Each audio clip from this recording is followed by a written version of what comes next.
ದೇಶದ ಅನ್ನದಾತರ ಮೇಲೆ ಕೇಂದ್ರದಿಂದ ಇದೆಂಥ ದರ್ಪ ರೈತರ ಪ್ರತಿಭಟನೆಯ ಹತ್ತಿಕ್ಕಲಿಕ್ಕೆ ಮುಂದಾಗ್ತಾ ಇದೆ ಕೇಂದ್ರ ಸರ್ಕಾರ. ಇಡೀ ದೇಶದ ಅನ್ನದಾತರು ಪ್ರತಿಭಟನೆಗೆ ಮುಂದಾಗ್ತಾ ಇದ್ದಾರೆ. ಪ್ರತಿಭಟನೆಯನ್ನು ಹತ್ತಿಕ್ಕಲಿಕ್ಕೆ ಪೊಲೀಸರು ಇಂಥ ಕ್ರಮವನ್ನು ತೆಗೆದುಕೊಂಡಿದ್ದಾರೆ.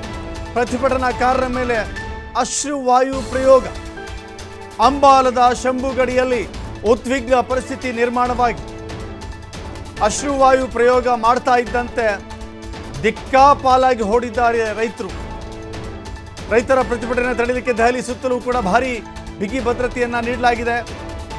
ರಸ್ತೆಗೆ ಮೊಳೆ ಹಾಕಿ ಕಾಂಕ್ರೀಟ್ ಗೋಡೆ ನಿರ್ಮಿಸಿ ರೈತರನ್ನ ತಡೆಯುವಂತ ಪ್ರಯತ್ನ. ವಿವಿಧ ಬೇಡಿಕೆಗಳನ್ನ ಈಡೇರಿಸಬೇಕು ಅಂತ ಆಗ್ರಹ ಮಾಡ್ತಾ ಇದ್ದಾರೆ. ಅನ್ನದಾತರು ಕಹಳೆಯನ್ನ ಮೊಳಗಿಸ್ತಾ ಇದ್ದಾರೆ. ಅನ್ನದಾತರು ನ್ಯಾಯಕ್ಕಾಗಿ ಪ್ರತಿಭಟನೆ ಮಾಡೋದೇ ತಪ್ಪ? ಹಾಗಾದ್ರೆ ಕೇಂದ್ರ ಸರ್ಕಾರದ ನಡೆಗೆ ಎಲ್ಲ ಕಡೆಯೂ ಕೂಡ ಭುಗಿಲೇಳ್ತಾ ಇದೆ ಅನ್ನದಾತರ ಆಕ್ರೋಶ. ಖಂಡಿತವಾಗಿಯೂ ಕೂಡ ಇದು ದರ್ಪದ ಪರಮಾವಧಿ ಅಂತ ಹೇಳಿದ್ರು ಕೂಡ ತಪ್ಪಾಗೋದಿಲ್ಲ. ಅನ್ನದಾತರು ತಮ್ಮ ಬೇಡಿಕೆಗಳನ್ನು ಈಡೇರಿಸಬೇಕು ಅಂತ ಹೇಳಿ ದೆಹಲಿಯ ಶಂಭುಗಡಿ ಭಾಗದಲ್ಲಿ ಯಾತ್ರೆ ಮಾಡ್ತಾ ಇದ್ರೆ ರೈತರನ್ನ ಕರೆದು ಮಾತನಾಡಿಸುವ ಬದಲು ರೈತರ ಕಷ್ಟಗಳೇನು, ಕಾರ್ಪಣ್ಯಗಳೇನು, ಸಮಸ್ಯೆಗೆ ಪರಿಹಾರಗಳೇನು, ಹೇಗೆ ಪರಿಹಾರವನ್ನು ಕಂಡುಕೊಳ್ಬೋದು, ರೈತರ ಜೊತೆ ಮಾತನಾಡುವ ಸೌಜನ್ಯ ಸೌಹಾರ್ದವನ್ನು ಮರೆತು ರೈತರ ಪ್ರತಿಭಟನೆಯನ್ನು ಹತ್ತಿಕ್ಕುವಂಥ ದರ್ಪದ ಪರಮಾವಧಿ ಇದು ಅಂತ ಹೇಳಿ ವಿಶ್ಲೇಷಣೆ ಮಾಡಲಾಗ್ತಾ ಇದೆ. ರೈತರು ಶಂಭುಗಡಿ ದಾಟ್ತಾ ಇದ್ರೆ ರೈತರನ್ನು ನಾನಾ ಪ್ರಯತ್ನಗಳಿಂದ ತಡೆಯುವಂಥ ಪ್ರಯತ್ನ. ರಸ್ತೆಯಲ್ಲಿ ಮೊಳೆಗಳನ್ನು ಹಾಕಿ ಅವರು ಯಾತ್ರೆ ಬರಬಾರ್ದು ಹೀಗೆ ತಡೆಯುವಂಥ ವಿಚಿತ್ರ ರೀತಿಯ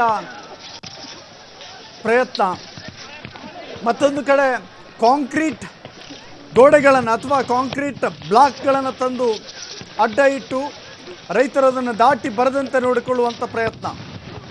ಇನ್ನು ಎರಡು ಕಡೆಗಳಲ್ಲೂ ಕೂಡ ಬ್ಯಾರಿಕೇಡ್ಗಳ ತಡೆಗೋಡೆಯನ್ನು ನಿರ್ಮಾಣ ಮಾಡಿದ್ದಾರೆ.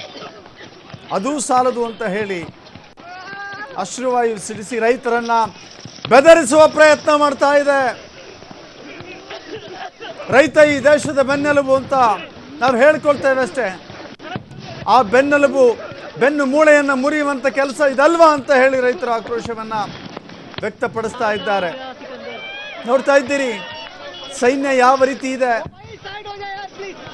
ಯಾವುದೋ ಬೇರೆ ದೇಶದ ಆಕ್ರಮಣಕಾರರು ಆಕ್ರಮಣ ಮಾಡ್ತಿದ್ದಾರೆ ಎನ್ನುವ ನಿಟ್ಟಿನಲ್ಲಿ ಈ ಬಿಗಿ ಬಂದೋಬಸ್ತ್ ಇದೆ. ಕಾನೂನು ಮತ್ತು ಸುವ್ಯವಸ್ಥೆಯನ್ನು ಕಾಪಾಡುವ ನಿಟ್ಟಿನಲ್ಲಿ ಸರ್ಕಾರ ತೆಗೆದುಕೊಳ್ಳುವ ಕ್ರಮಕ್ಕೆ ಯಾರದ್ದೂ ವಿರೋಧ ಇರೋದಿಲ್ಲ. ಹಾಗಂತ ರೈತರ ಮೇಲೆ ದರ್ಪ ದೌರ್ಜನ್ಯವನ್ನು ಮೆರೆದ್ರೆ ಅದನ್ನು ಸಹಿಸ್ಕೊಳ್ಳೋಕೆ ಸಾಧ್ಯವಿಲ್ಲ. ಅಷ್ಟಕ್ಕೂ ರೈತರು ಏನು ಕೇಳಿದ್ದಾರೆ? ರೈತರ ಬೇಡಿಕೆಗಳೇನು? ಕೃಷಿ ಬೆಳೆಗಳಿಗೆ ನೀಡುತ್ತಿರುವಂಥ ಮಿನಿಮಮ್ ಸಪೋರ್ಟ್ ಪ್ರೈಸ್ ಇದೆಯಲ್ಲ, ಬೆಂಬಲ ಬೆಲೆಯನ್ನು ಜಾರಿ ಮಾಡಿ ಅಂತ ಹೇಳಿದ್ದಾರೆ. ಆ ಕಾನೂನನ್ನು ಜಾರಿಗೆ ಮಾಡಿ ಅಂತ ಹೇಳಿದ್ದಾರೆ. ಕೃಷಿ ಕಾಯ್ದೆ ವಿರೋಧಿ ಹೋರಾಟದಲ್ಲಿ ಭಾಗಿಯಾಗಿದ್ದಂಥ ರೈತರ ಮೇಲೆ ಕೇಸ್ಗಳು ಹಾಕಿದ್ದೀರಲ್ಲ, ಅದನ್ನು ವಾಪಸ್ ಪಡೀರಿ. ರೈತರು ಹೊಲಗದ್ದೆಗಳಲ್ಲಿ ಜಮೀನುಗಳಲ್ಲಿ ಕೃಷಿ ಕಾರ್ಯದಲ್ಲಿ ತೊಡಗಿಕೊಳ್ಬೇಕಾ ಅಥವಾ ಸರ್ಕಾರ ಜಡಿದಿರುವಂಥ ಕೇಸ್ಗಳ ಕಾರಣಕ್ಕಾಗಿ ಕೋರ್ಟು ಕಚೇರಿ ಅಂತ ಅಲಿಬೇಕಾ? ಇದು ಅನ್ನದಾತರ ಪ್ರಶ್ನೆ. ಸರ್ಕಾರ ಕೇಸ್ಗಳನ್ನು ವಾಪಸ್ ಪಡೆದುಕೊಳ್ಬೇಕು. ಈ ಆಗ್ರಹವನ್ನು ರೈತರು ಮಾಡ್ತಾ ಇದ್ದಾರೆ. ರೈತರು ಹಾಗೂ ಕಾರ್ಮಿಕರು ಸಂಪೂರ್ಣ ಸಾಲ ಮನ್ನಾ ಮಾಡಬೇಕು, ಕೃಷಿಕರಿಗೆ ಪಿಂಚಣಿ ಜಾರಿ ಮಾಡಿ ಅಂತ ಬೇಡಿಕೆಯನ್ನು ಇಟ್ಟಿದ್ದಾರೆ. ಇನ್ನು 2013ರ ಭೂ ಸ್ವಾಧೀನ ಕಾಯ್ದೆ ಮರು ಜಾರಿ ಮಾಡಬೇಕು ಅಂತ. ಅದರ ಪ್ರಕಾರ ರೈತರು ಒಪ್ಪಿಗೆ ಕೊಟ್ಟರೆ, ರೈತರು ಅನುಮತಿ ಕೊಟ್ಟರೆ ಮಾತ್ರ ಲ್ಯಾಂಡ್ ಅಕ್ವಿಸಿಷನ್ ಮಾಡ್ಕೊಳ್ಳಿ, ಭೂ ಸ್ವಾಧೀನ ಮಾಡ್ಕೊಳ್ಳಿ, ಇಲ್ಲ ಅಂತ ಹೇಳಿದ್ರೆ ಇಲ್ಲ. ಇನ್ನು ಪರಿಹಾರದ ವಿಚಾರದಲ್ಲಿ 4 ಪಟ್ಟು ಕೊಡಿ ಅಂತ ಕೇಳ್ತಾ ಇದ್ದಾರೆ.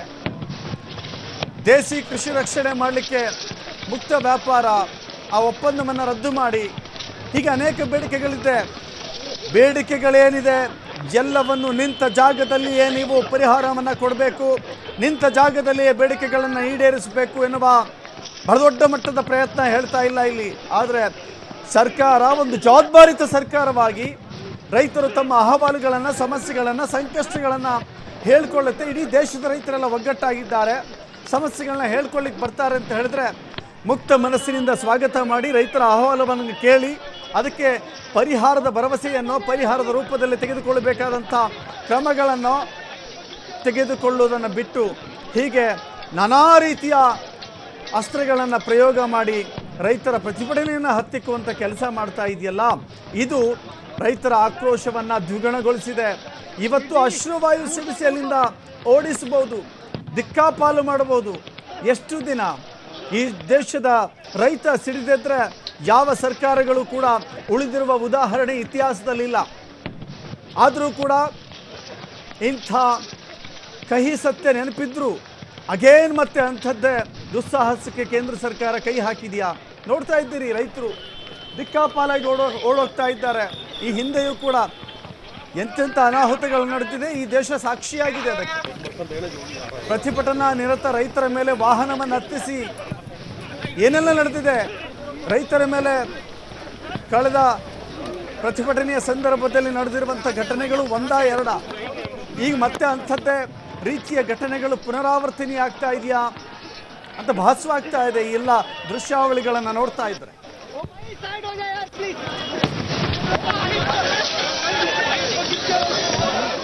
पता है कि धारा 144 लगी हुई है और समूह में आना, वेपन लाना और किसी भी तरीके की न्यूसेंस क्रिएट करना पूरी तरीके से बैन है, प्रतिबंधित है. तो उसके मद्देनज़र हमने यहाँ पर अरेंजमेंट लगा रखा है. सिंघू बॉर्डर हो गया हमारा, औचंदी बॉर्डर हो गया, टीकरी बॉर्डर हो गया, जो ये द्वारका डिस्ट्रिक्ट का है, झड़ौदा बॉर्डर. यहाँ पर हमने सारे प्रॉपर अरेंजमेंट लगा रखे हैं. न केवल अरेंजमेंट लगा रखे हैं बल्कि सोशल मीडिया मॉनिटरिंग, हमारे कुछ स्टाफ जो हैं इंफॉर्मेशन गैदर करने के लिए पंजाब, हरियाणा सभी जगह डिप्लॉयड है. जैसा मैंने बताया कि ट्रैक्टर ट्रॉली को दिल्ली बॉर्डर ದೇಶದ ರೈತರು ತಮ್ಮ ಬೇಡಿಕೆಗಳನ್ನು ಕೇಳಲಿಕ್ಕೆ ಹೋದರೆ ರೈತರ ಮೇಲೆ ಗದಾಪ್ರಹಾರ ಮಾಡ್ತಾ ಇದೆ. ಹೀಗಾಗಿ ಆಕ್ರೋಶ ಕ್ಷಣ ಕ್ಷಣಕ್ಕೂ ಕೂಡ ತೀವ್ರಗೊಳ್ತಾ ಸಾಗ್ತಾ ಇದೆ. ಮತ್ತಷ್ಟು ಅಪ್ಡೇಟ್ಸ್ ಪಡೆಯೋಣ. ನಮ್ಮ ಕಲೀಗ ನೀತಿಗೆ ಸಂಪರ್ಕದಲ್ಲಿದ್ದಾರೆ. ನೀತಿ ಗಮನಿಸ್ತಾ ಇದ್ದೀವಿ, ಪ್ರತಿಭಟನೆ ಆರಂಭವಾದ ಕ್ಷಣದಿಂದಲೂ ಕೂಡ ಈವರೆಗೂ ಅನೇಕ ರೀತಿಯ ತಿರುವುಗಳನ್ನು ಪಡೆದುಕೊಳ್ತಾ ಸಾಗ್ತಾ ಇದೆ. ಒಂದು ಕಡೆ ರೈತರ ಪ್ರತಿಭಟನೆಯನ್ನು ಹತ್ತಿಕ್ಕುವಂಥ ನಾನಾ ರೀತಿಯ ಪ್ರಯತ್ನಗಳನ್ನು ನಡೀತಾ ಇದೆ. ಅದರ ಭಾಗವಾಗಿ ಮೊಳೆಗಳನ್ನು ಜೋಡಿಸೋದು ಅಥವಾ ಕಾಂಕ್ರೀಟ್ ಬ್ಲಾಕ್ಗಳನ್ನು ಅಡ್ಡ ಇಡೋದು, ಬ್ಯಾರಿಕೇಡ್ಗಳ ತಡೆಗೋಡೆಗಳನ್ನು ನಿರ್ಮಾಣ ಮಾಡೋದು, ಕೊನೆಗೆ ಅಶ್ರುವಾಯು ಪ್ರಯೋಗವನ್ನು ಮಾಡೋದು, ಈ ರೀತಿ ಎಲ್ಲ ಪ್ರಯತ್ನಗಳ ಮಧ್ಯೆಯೂ ಕೂಡ ರೈತರು ದಿಕ್ಕೆಟ್ಟಿಲ್ಲ, ಕಂಗಾಲಾಗಿಲ್ಲ. ಅಗೇನ್ ಪ್ರತಿಭಟನೆಯ ಆಕ್ರೋಶ ತೀವ್ರ ಸ್ವರೂಪ ಪಡೆದುಕೊಳ್ತಾ ಸಾಗ್ತಾ ಇದೆ. ಸದ್ಯದ ಅಪ್ಡೇಟ್ ಏನು ಸಿಗ್ತಾ ಇದೆ ನೀತಿ? ದಶರಥ, ದೆಹಲಿಯಲ್ಲಿ ರೈತರು ಪ್ರತಿಭಟನೆಯನ್ನ ಮಾಡ್ತಾರೆ, ಜಂತರ್ ಮಂತರ್ನಲ್ಲಿ ಹೋರಾಟವನ್ನ ಮಾಡ್ತಾರೆ ಅನ್ನುವಂಥ ವಿಚಾರ ಯಾವಾಗ ಗೊತ್ತಾಯ್ತೋ ಆಗ್ಲಿಂದಲೂ ಕೂಡ ದೆಹಲಿ ಸರ್ಕಾರ, ಕೇಂದ್ರ ಸರ್ಕಾರ ಇನ್ನಿಲ್ಲದಂತ ಅಲರ್ಟ್ ಆಗಿದ್ದಂತೂ ಹೌದು. ಮಾರ್ಚ್ 12ನೇ ತಾರೀಕುವರೆಗೂ ಅಂದರೆ ಕರೆಕ್ಟಾಗಿ ಒಂದು ತಿಂಗಳವರೆಗೂ 144 ಸೆಕ್ಷನ್ ಅನ್ನು ಜಾರಿ ಮಾಡಲಾಗಿದೆ. ಯಾವುದೇ ಕಾರಣಕ್ಕೂ ಇಲ್ಲಿ ಪ್ರತಿಭಟನೆ ನಡೀಬಾರ್ದು ಅಂತ.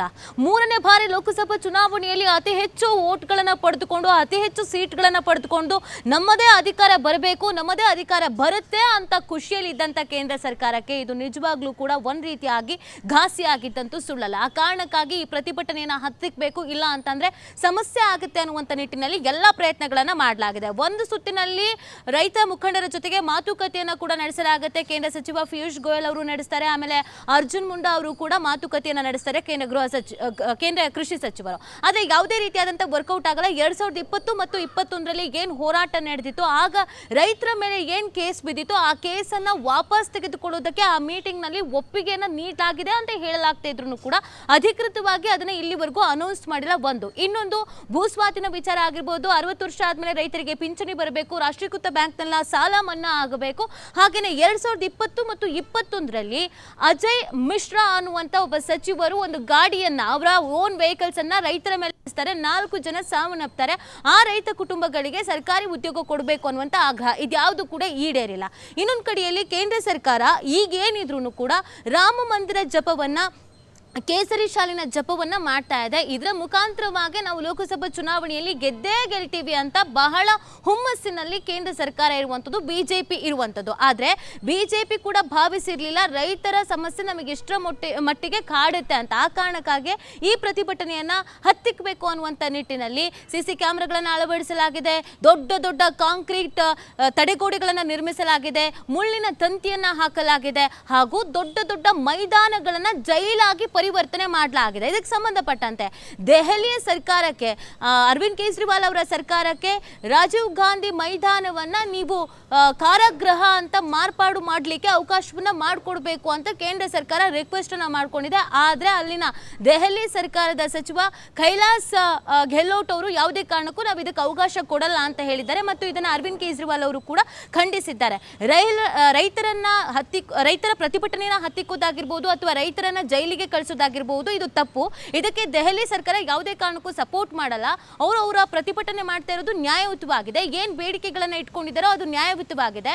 ನಮ್ಮ ಕೈಲಾದ್ರೆ ಅವರಿಗೆ ಸಾಂತ್ವನ ಹೇಳಬೇಕು, ಸಹಕಾರವನ್ನ ಮಾಡಬೇಕು. ಅದನ್ನ ಬಿಟ್ಟು ಅವರನ್ನ ಜೈಲಿಗೆ ಹಾಕೋದು ಸರಿಯಲ್ಲ ಅಂತ ಹೇಳ್ತಾ ಇದ್ದಾರೆ. ಬಟ್ ಇಲ್ಲಿ ಕೇಂದ್ರ ಸರ್ಕಾರ ಏನ್ ಮಾಡ್ತಾ ಇದೆ ಅಂತಂದ್ರೆ 2020-21ರಲ್ಲಿ ಏನ್ ತಪ್ಪು ಮಾಡಿತ್ತು, ಅಲ್ಲಿ ಹಿಂಸಾಚಾರ ರೂಪ ತಾಳುತ್ತೆ ಈ ಪ್ರತಿಭಟನೆ. ಗಾಳಿಯಲ್ಲಿ ಗುಂಡಿಕ್ಕಕ್ಕೆ ಟ್ರೈ ಮಾಡ್ತಾರೆ, ಹಾಗೆಯೇ ಲಾಠಿ ಚಾರ್ಜ್ ಮಾಡ್ತಾರೆ. ಸುಮಾರು 700 ರೈತರಿಗೆ ಇದರಿಂದ ಸಮಸ್ಯೆ ಆಗತ್ತೆ. ಈ ಪ್ರತಿಭಟನೆಯಲ್ಲಿ ಭಾಗಿಯಾಗಿದ್ದಂಥ ರೈತರ ಜೀವಹಾನಿ ಆಗತ್ತೆ. ಆದರೂ ಕೂಡ ಕೇಂದ್ರ ಸರ್ಕಾರ ತಲೆ ಕೆಡಿಸ್ಕೊಳ್ಳೋದಿಲ್ಲ. ಈಗಲೂ ಕೂಡ ಅದನ್ನೇ ಮಾಡ್ತಾ ಇದೆ. ಈಗಲೂ ಕೂಡ ಅಶ್ರುವಾಯು ಪ್ರಯೋಗ ಆಗ್ತಾ ಇದೆ. ಈಗಲೂ ಕೂಡ ಆ ಗಾಯದ ಮೇಲೆ ಉಪ್ಪು ಸುರಿಯುವಂಥ ಪ್ರಯತ್ನವನ್ನ ಕೇಂದ್ರ ಸರ್ಕಾರ ಮಾಡ್ತಾ ಇದೆ. ಕೇಂದ್ರ ಸರ್ಕಾರ ಭಾವಿಸಿರ್ಲಿಲ್ಲ ನನಗೆ ಈ ಥರದೊಂದು ಸಮಸ್ಯೆ ಎದುರಾಗುತ್ತೆ ಅಂತ. ಮತ್ತು ತುಂಬಾ ಜನ ಪ್ರಶ್ನೆ ಮಾಡ್ತಾ ಇರೋದು, ರೈತರು ಕೂಡ ಇಲ್ಲಿ ಬೇಕು ಅಂತ ಲೋಕಸಭಾ ಚುನಾವಣಾ ಸಂದರ್ಭದಲ್ಲೇ ಪ್ರತಿಭಟನೆಯನ್ನ ಮಾಡ್ತಾ ಇದ್ದಾರೆ. ಬೇಕು ಅಂತಲೇ ಮೋದಿ ಸರ್ಕಾರವನ್ನ ಅಥವಾ ಪ್ರಧಾನಿ ಮೋದಿ ಅವರನ್ನ ಇಕ್ಕಟ್ಟಿಗೆ ಸಿಲುಕಿಸಬೇಕು ಅಂತ ಯಾರೋ ರೈತರನ್ನ ಚೂ ಬಿಟ್ಟಿದ್ದಾರೆ. ಆ ಕಾರಣಕ್ಕಾಗಿ ಲೋಕಸಭಾ ಚುನಾವಣಾ ಸಂದರ್ಭದಲ್ಲಿ ಅವರು ಪ್ರತಿಭಟನೆ ಮಾಡ್ತಾ ಇದ್ದಾರೆ. ಇಲ್ಲಿವರೆಗೂ ಇಲ್ಲದೆ ಇರುವ ಪ್ರತಿಭಟನೆ ಈಗ ಯಾಕೆ ಅಂತ ತುಂಬಾ ಜನಕ್ಕೆ ಇದರ ಅರಿವಿನ ಸಮಸ್ಯೆ ಇದೆ. ರೈತರು ಪ್ರತಿಭಟನೆಯನ್ನ ನಿರಂತರವಾಗಿ ಮಾಡ್ಕೊಂಡು ಬರ್ತಾ ಇದ್ದಾರೆ. ಜೋರು ಧ್ವನಿಯನ್ನ ಅಥವಾ ಪ್ರತಿಭಟನೆಯ ಧರಣಿಯನ್ನ ಕೂರ್ಬೇಕು ಅಂತ ಈಗ ಯಾಕೆ ಪ್ಲಾನ್ ಮಾಡ್ಕೊಂಡಿದ್ದಾರೆ ಅಂದ್ರೆ, ಕಳೆದ ಲೋಕಸಭಾ ಚುನಾವಣೆ ಸಂದರ್ಭದಲ್ಲೇ ಮೋದಿ ಸರ್ಕಾರ ಮಾತು ಕೊಟ್ಟಿದ್ದು ಹೌದು, ನಾವೆಲ್ಲವನ್ನು ಈಡೇರಿಸ್ತೀವಿ ಅಂತ. ಈಗ ಇನ್ನೊಂದು ಲೋಕಸಭಾ ಚುನಾವಣೆ ಬಂದ್ರೂ ಕೂಡ ಆ ಮಾತನ್ನ ಈಡೇರಿಸಿಲ್ಲ ಅನ್ನುವಂತ ಕಾರಣಕ್ಕೆ, ನೀವು ಅವತ್ತು ಕೊಟ್ಟಂತ ಮಾತು ಇವತ್ತಿಗೂ ಈಡೇರಿಸಿಲ್ಲ, ನಾವಿನ್ನೂ ಹಾಗೆ ಕಾಯ್ಕೊಂಡು ಕೂತಿದ್ದೀವಿ ಅನ್ನುವಂತ ಒಂದು ದೊಡ್ಡದಾದಂತ ಸಂದೇಶವನ್ನ ರವಾನೆ ಮಾಡಬೇಕಾಗಿತ್ತು. ಆ ಕಾರಣಕ್ಕಾಗಿ ಪ್ರತಿಭಟನೆಯನ್ನ ಇಲ್ಲಿ ಮಾಡ್ತಾ ಇರುವಂತದ್ದು. ಅದರ ಜೊತೆಗೆ ಕಳೆದ ವರ್ಷ 2020-21ರಲ್ಲಿ ಸುಮಾರು 1 ವರ್ಷಗಳ ಕಾಲ, ಹಬ್ಬ ಅಂದ್ರೆ 7 ರಿಂದ 8 ತಿಂಗಳು, ಹತ್ರ 1 ವರ್ಷಗಳ ಕಾಲ ಪ್ರತಿಭಟನೆ ಮಾಡಿದ ಮೇಲೆನೆ 3 ವಿವಾದಿತ ಕಾಯ್ದೆಗಳನ್ನು ವಾಪಸ್ ತೆಗೆದುಕೊಂಡಿದ್ದು. ಇನ್ನೊಂದಿಲ್ಲಿ ಗಮನಿಸಬೇಕಾಗಿರುವಂತ ವಿಚಾರ ಅಂತಂದ್ರೆ, ಇದೇ ಮೋದಿ ಅವರು ಪ್ರಧಾನಿ ಆಗೋದಕ್ಕಿಂತ ಮುಂಚೆ ಗುಜರಾತ್ನಲ್ಲಿ ಸಿಎಂ ಆಗಿದ್ದಾಗ ಭೂ ಸ್ವಾಧೀನ ಕಾಯ್ದೆ ಏನಿದೆ, ಇವತ್ತು ಬೇಡಿಕೆಯನ್ನ ಏನ್ ಇಡ್ತಿದ್ದಾರೆ ರೈತರು, ಅದನ್ನ ಅನುಷ್ಠಾನಕ್ಕೆ ತಂದೇ ತರ್ತೀವಿ ಅಂತ ಇದೇ ಮೋದಿ ಅವರು ಆಗ ಸಿಎಂ ಆಗಿದ್ದಾಗ ಆಶ್ವಾಸನೆಯನ್ನ ಕೊಟ್ಟಿದ್ರು. ಈಗ ಅವರೇ ಪ್ರಧಾನಿ ಆಗಿದ್ದಾರೆ. ಈಗ ಪ್ರಧಾನಿ ಆದ್ಮೇಲೆ ಆ ಆಶ್ವಾಸನೆಯನ್ನ ಈಡೇರಿಸಬೇಕಲ್ವಾ, ಇದು ರೈತರ ಬೇಡಿಕೆ. ಆಗ ನೀವು ಆಶ್ವಾಸನೆ ಕೊಡ್ತೀರಾ, ಈಗ ಪ್ರಧಾನಿ ಆದಾಗ ಆಶ್ವಾಸನೆಯನ್ನ ಈಡೇರಿಸಲ್ಲ ಅಂತಂದ್ರೆ ಅದು ಯಾವ ಕಾರಣಕ್ಕೆ ಅನ್ನುವಂತ ಪ್ರಶ್ನೆಯನ್ನ ಮಾಡ್ತಾ ಇದ್ದಾರೆ. ಆದ್ರೆ ಬಿಜೆಪಿಗರಿಗೆ ಇದೊಂದು ರೀತಿಯಲ್ಲಿ ನುಂಗಲಾರ ತುತ್ತಾಗಿರೋದಂತೂ ಹೌದು. ಆ ಕಾರಣಕ್ಕಾಗಿ ನಿನ್ನೆ ನಮ್ಮ ರಾಜ್ಯದಲ್ಲೂ ಕೂಡ ಕೇಸರಿ ಶಾಲನ್ನ ಹಾಕಿಕೊಂಡು ಬರಲಾಗಿತ್ತು. ಸದನಕ್ಕೆ ಜೈ ಶ್ರೀರಾಮ್ ಅನ್ನುವಂತ ಘೋಷಣೆಯನ್ನ ಕೂಗಲಾಗಿತ್ತು. ಸದ್ಯಕ್ಕೆ ಬಿಜೆಪಿ ಬಳಿ ಇರುವಂತ 2 ಪ್ರಬಲವಾದಂತ ಅಸ್ತ್ರ ಅಂತಂದ್ರೆ ಅದು ಒಂದು ಕೇಸರಿ ಶಾಲು, ಇನ್ನೊಂದು ರಾಮ ಮಂದಿರ ವಿಚಾರ. ಇದನ್ನ ಹೊರತುಪಡಿಸಿದ್ರೆ ಇನ್ಯಾವುದೇ ರೀತಿಯಾದಂತ ವಿಚಾರ ಕೇಂದ್ರ ಸರ್ಕಾರ ಅಥವಾ ಬಿಜೆಪಿಯ ಬಳಿ ಇಲ್ಲ. Dasharath, thank you.